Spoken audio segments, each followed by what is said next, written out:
themselves and preparing food? Very much so. Preparing food, the older one was less likely to do that. The middle one was very good about it. My question is that propensity or ability?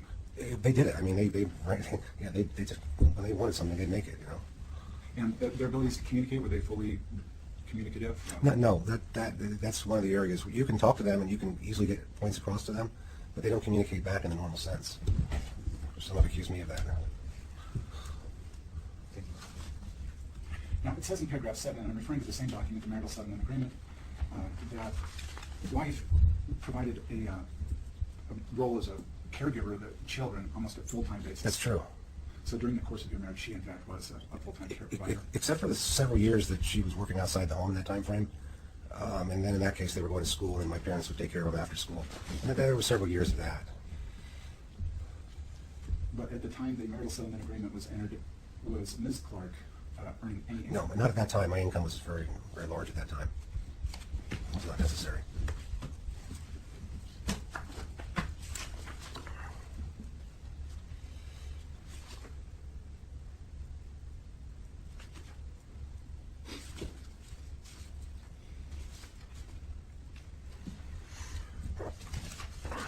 I'm approaching you with what is labeled as Respondent's Trial Memoranda from October 10, 2006. Okay. On the bottom of page 1 of that trial memorandum, does it cite the developmental disabilities of the children and their requirement for lifelong assistance and support? Excuse me, Your Honor, I'm not sure what he's referring to, a trial memorandum? Yeah, you mentioned the trial memorandum from 2006. Pardon? Yeah, you indicated it was a trial memorandum from 2006. Okay, I don't have a copy of that, I'm not sure it was ever in evidence, I don't think he's allowed to testify from it. Mr. Russell? I do have one copy, but it would require me to... Here, just use this one. Go ahead, and I can answer the questions with that, Mr. Hopla. Yeah, let's move on to it. Was it your understanding when the judgment of dissolution, and what were the purposes that you understood were being served by the spousal support award? My understanding of it was that given the fact that I made a lot of money, that was about the right amount at that given time. At that time, one of my main concerns was the fact that the industry was volatile, and that I tried to work with Mr. Newton's office directly. I didn't have an attorney when that was private. I just signed it, the original MSA. But the whole concept was heck, I make a lot of money, and to this day I have her as beneficiary on my checking account that's got all that money in it. So the way I looked at it, I never even took the money. I never kept putting it in a joint bank account. And so, and she goes and sees Mr. Newton, and they come up with this great idea of an MSA.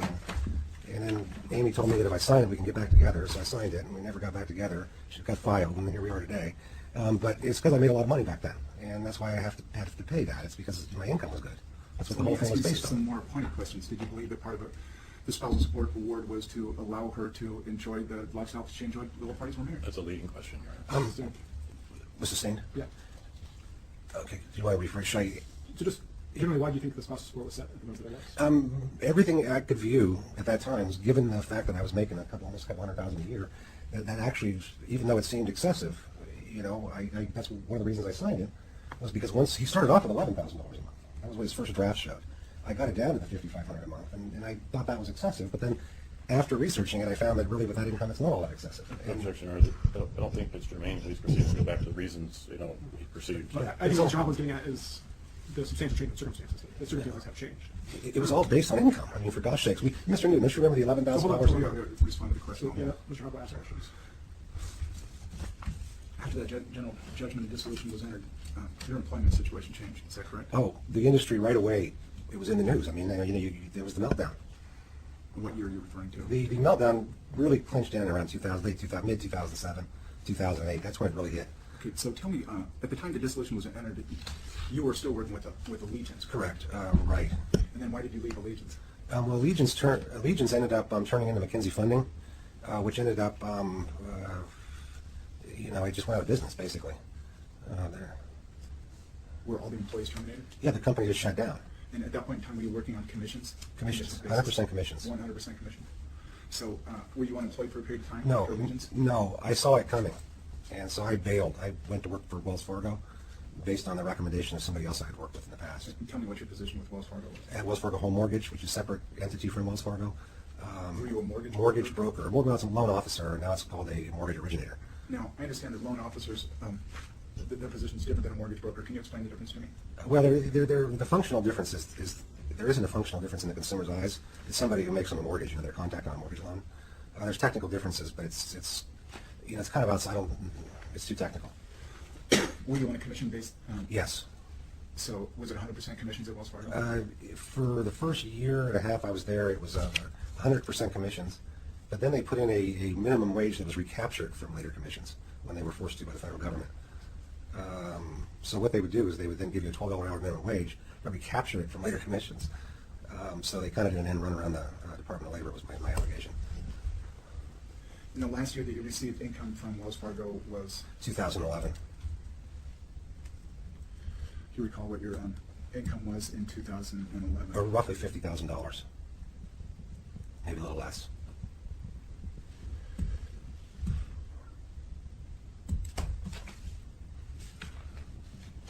Now, what happened at Wells Fargo? Why did you leave your employment there? I was one of their top producers. There was changes that were mandated, very technical, specific to the job, Dodd-Frank changes. They were not these general vague ones. They were ones that changed the actual dollars. They eliminated yield spread, meaning the brokers could no longer collect this major form of compensation called yield spread. That was a Dodd-Frank change on 4/5/11. 6 months earlier, they made the good faith estimate a contract. So when you sign a good faith estimate for a mortgage loan with somebody, it's now a contract, a legal contract. So you're a loan officer, literally, over and over being told you're writing a legal contract now with these good faith estimates. What prompted it was for a couple months prior. You say prompted it. What is Oh, prompted? my start of my dealings with Wells Fargo internally. Okay, so my understanding is that you were fired from your position at Wells Fargo. Right. Was this related to complaints that you had made at Wells Fargo? Not inquiries. They were mandated by their internal reporting system. You have to report it when you find these things. So you thought that there were violations to the statute Dodd-Frank. There was a variety of violations that I documented internally. They're technical. I could go through them endlessly, but we'd be here a You while. brought those to someone's attention? They were valid, and they were brought to the attention per the law because we were now licensed. Whose attention did you bring them to? First, my manager. You go through the chain of command a little bit, but then the thing that changed was we became registered mortgage originators that year too. We then had certain perceived and obligations as these national licensed mortgage originator. Okay, and so their practices were not consistent with what they were training us or the ethics of the mortgage originator. And there were a variety of areas where they were not in sync. And you start reporting it nicely, but the biggest one was having to sell a quarter higher rate. Suddenly the quarter higher rate was guaranteed. There was no way around it. You have a guaranteed contract and the brokers can't collect yield spread. When they write that good faith estimate, it's a quarter lower. And so there's no more purchase market. Suddenly the realtors are laughing you out of their offices. You've lost your purchase market.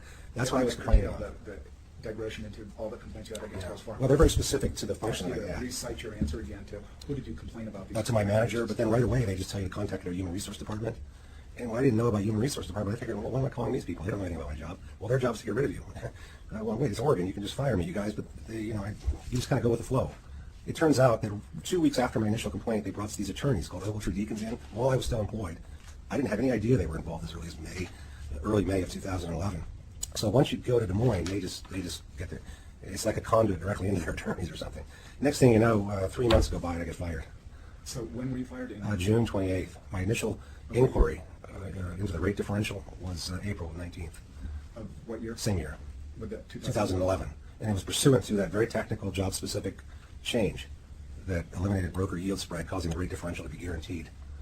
It was a real problem. And when they were calling us salesmen on the federal level, saying we're exempt salespeople, well, how can you? And then they made you input a fraudulently into the system that you're visiting all these realtors. Were any grounds provided to you to why you were terminated? Oh, yeah, it's because eventually, after 2 months of having to deal with this, 3 months of dealing with this woman in Des Moines, having all my loans hyperanalyzed, endless, I finally kind of told her off on the telephone, and they fired me for telling her off.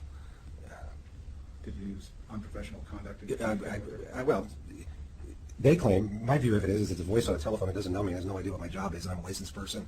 And there are certain words that are used commonly in movies and TVs these days that in corporations they just don't still approve of. So there you go. So did your mortgage broker license lapse at that point? It wasn't a license, it's a registration when you work for a federally insured institution. And once you don't work for the institution, it lapses. So your registration was contingent upon your continued employment Right. with Wells Fargo? Right, then you can get registered somewhere else, is the presumption, but you keep the same license number, or registration number. So did you keep the same registration number from allegiance to Wells Fargo? No, it wasn't necessary. It was newly enacted under Dodd-Frank. So it was something that was required right when I went to Wells Fargo. So immediately after your termination, did you collect unemployment? I put in for unemployment, but I read all the rules of the unemployment, and I didn't feel that I could comply with the rules of collecting the money. I was awarded $12,000, $1,000 a month for 12 months, but when I read the fine details of all the rules, I felt that I couldn't honestly say that being in federal process with this giant company, that I'm out looking for work, because how can you? Because you can't get a job in mortgage origination when you're in the middle of a federal lawsuit like that. So when you speak of Even now, I'm still trying to get the license back, you know? Well, let's take this one step at a time. Were you arrested immediately subsequent to your termination? No. 2 weeks after my termination, everything's fine. You know, I'm figuring, well, I'll just go find another company to work. Well, one fine day, I got these 2 big police in my house for no reason. None whatsoever. They say, well, we came because of an email. I go, well, what email? It's just some email, you know, referencing genocide you sent to Minneapolis. You know, I couldn't figure out how on earth they had this email, and white cops were coming to my house on an email in July of 2011, July 18th, 2011. Well, I'm real good at getting things out of the systems through processes, through the legal process. So I was able to get every little scrap of paper related to that event. And there's absolutely no doubt when you look at it. The company set it up. They set it up. Well, regardless, It's just clear as day. You got it on their own audio. You can hear their own voices. You know, it's spooky going back and hearing these people. The first time you were arrested, the date of that. July 29th, 2 weeks after their visit to my house, telling me to not email to Minneapolis. 2011. There's never an email ever threatening to It'll do go- It'll go faster, just ask them. Yes, sir. Was that 2011? Yes, sir. It was 2011. Yeah, July 29th, I'm sitting at my house one Friday evening. I got SWAT come to my house for second-degree municipal trespass 2. They ended up just dismissing and dropping it after they hauled me off to jail for a night. For second-degree muni 2, which is unheard of. They never use SWAT for that. I got every bit of every report, every iota of that. I'm going to ask you to curtail your digression there. Sorry. You then did have proceedings in federal court. Can you describe those proceedings? Can you tell me what dates? Right after I got out of jail, I made my first website on a very secure web host that specializes in medical and legal archiving called Ciplicado. I never had a website before. I put my FBI filing online, okay?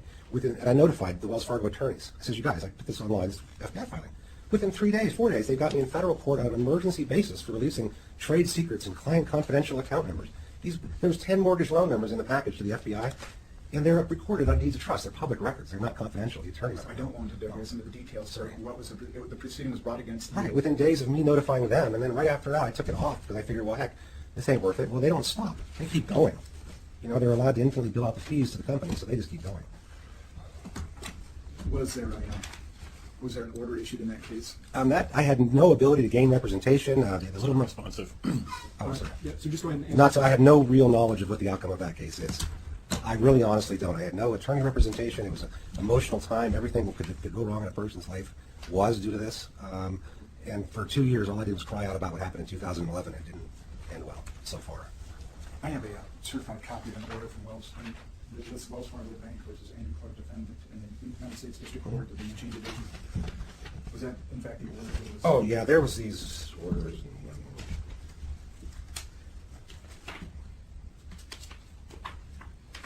What was the date of that? That was August 22nd, 2011.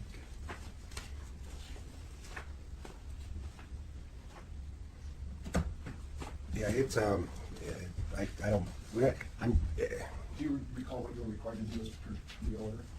All I know is that I took it off right away. Meaning, as soon as they. The website? Oh, right away. Okay, meaning when they told me they were going to sue me, I took the information off. Okay, the problem is they just keep going. Don't you get it? I sent them these letters saying I took it off. It didn't matter. So you removed the website? Right away, but I sent them letters and they just keep going.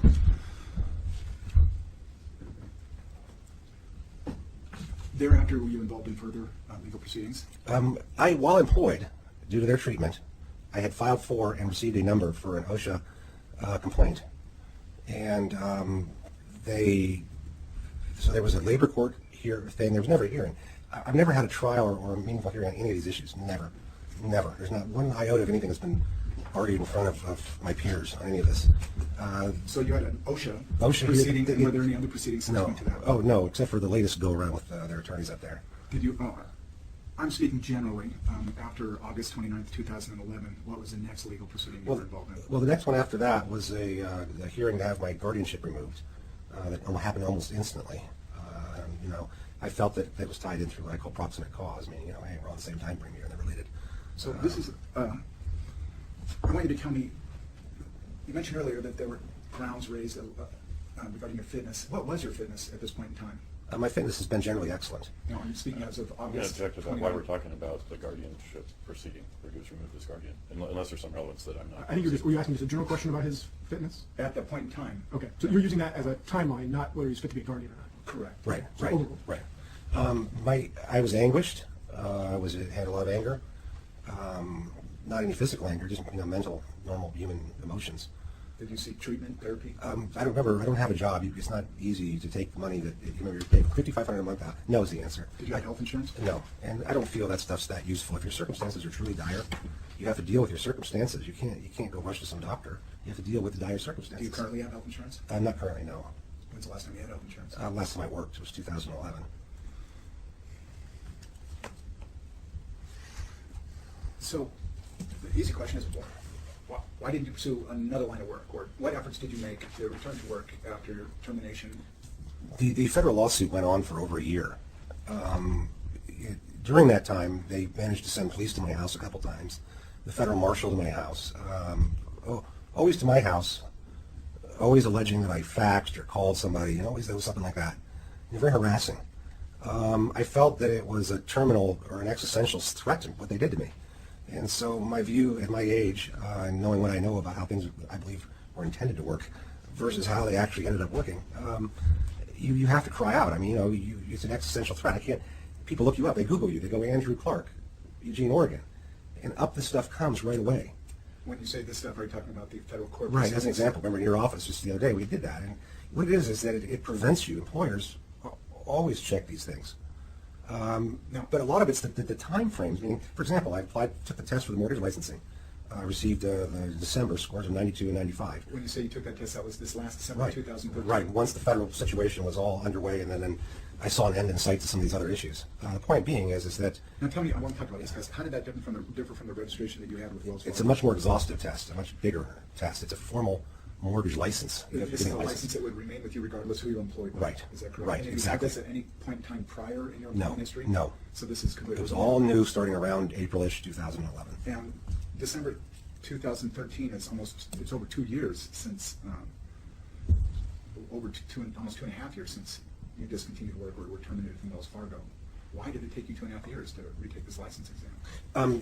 My reading of the situation, which turned out to be correct, is the civil action that was placed into court against me by Wells Fargo likely will jeopardize my being able to get the license. It's still pending with that explanation at the state. So you're telling me you took a test and... You have to take the for your test, license, or you have to take it and submit the scores. And your scores were passing scores. The 95 was the highest they had seen at the exam center. But there's still a further proceeding or review before the license is That's issued? correct, at the state level. And I've been in contact last week, as late as last week, with Ken Power, and they're still looking at it. He won't give me any reading either way. No, I have... And I think I've given you a printout from the National Mortgage Licensing System. This has been conflicted. Has it stated as well? Yes, it does. Some trouble, Mr. President, just gonna grab some more water real quick. Oh, please. And you can, Oh, this will be good.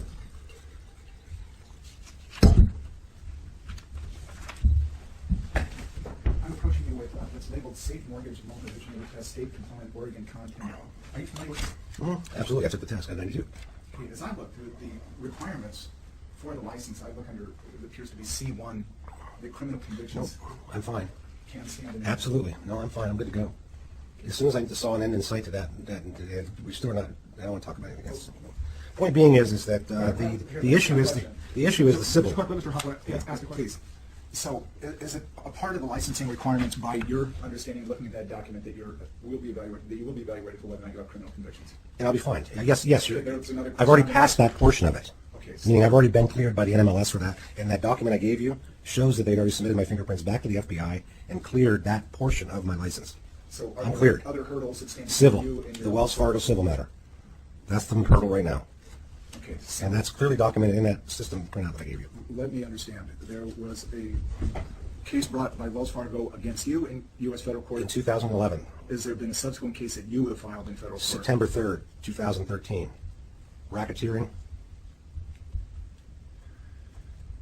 And Civil racketeering, the simplest case in history. This is a case brought against Wells Fargo. The simplest case on earth, Wells Fargo and Ogletree Deacons. And the Ogletree is the attorneys who you were acquainted with through the prior proceeding. But they're the ones who hijacked the process I when I want to still talk worked at about Wells the federal Fargo. court proceeding. Yeah, yeah. What's Okay. the status Yes, of yes. that current federal court proceeding? In process.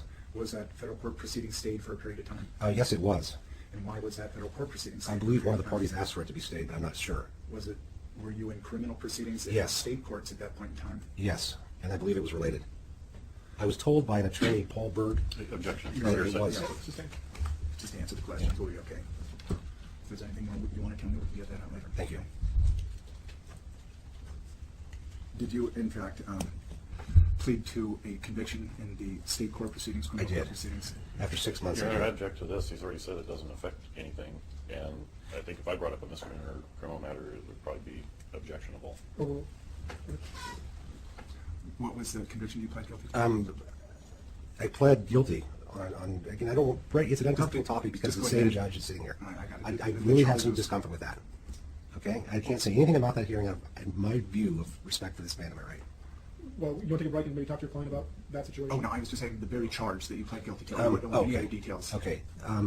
The facts is, they construed I'm as sorry, stalking. what was the- So I pleaded guilty after 6 months of duress And I to want any one other count details. of stalking. That's the answer I was looking for. Okay, just to get the damn ankle bracelet they put on me off. Okay, I don't want Okay, any it turns additional into 10 answers. I'm going to ask you to curb your responses Sorry. to the question It's asked. an emotional problem Sorry, right do we now. need to take a I'm break dealing right with. No, we'll continue. Be sure. Yes, sir. You need more water. No, sir. It's under appeal. I put it in appeal yesterday for Yeah, you. ask that question. Okay, sorry. What was the date that that conviction was entered? Made January 9th, 2014, entered in the record January 14th.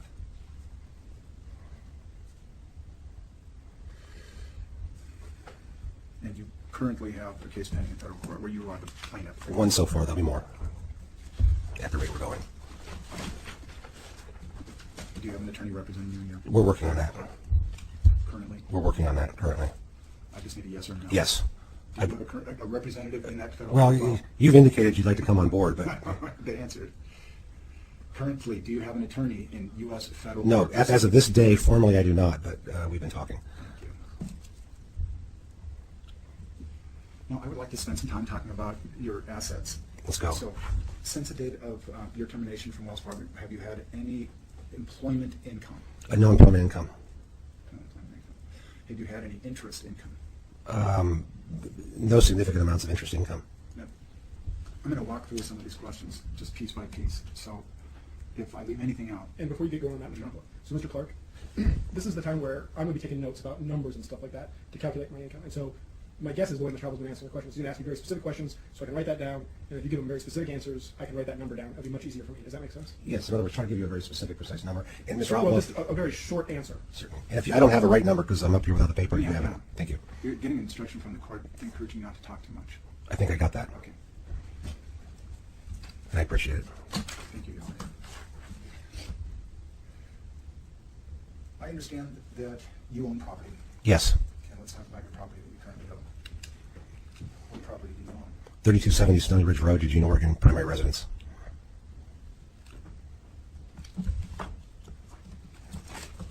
When did you buy that property? July 2008. That's the current valuation. What did you pay for that property? $360,000 roughly. I'm handing you a document that was pulled off of Zillow on the internet. Does this describe your property? It does. Does it include a current valuation for your property? It shows valuation at 345, 828. Do you believe that that's an accurate statement of its current value? Based on the sales in the area, I think that's actually fairly accurate. I might have some upside, to be honest with you. I might be able to get a little bit more out of it. Do you have any objection? Unless they were sold at a foreclosure sale. The Zillow thing? Yeah. That's this document. It's hit or miss with value, but in this case, it's fairly close. Well, I'm going to object to its introduction as an exhibit if he wants to say that he looked at this as a basis for his estimate. Yeah, it's a decent basis, and it corresponds with the tax assessed real market value. Would you accept it as an exhibit as a foundation for his opinion? Well, I'll object. Okay. And the objections should be sustained, but I've got down that Mr. Clark's current value is roughly $345,000. So Yeah, exactly. That's the number that I'll use. Exactly. Okay, I also have, looks to be a Lane County real property tax statement. appears to be dated July 1st, 2013. Is this in fact your property's tax statement? Yes, that is. And weirdly enough, the value on that's 345, 245. I'll be darned. 345, 828 versus 345, 245. Mr. Newton, do you have any objection by entering the tax statement? I do not. So we'll enter Exhibit 1. I think I can get a little more. Property tax statement. And no objection, exhibit 1 will be received. Thank you.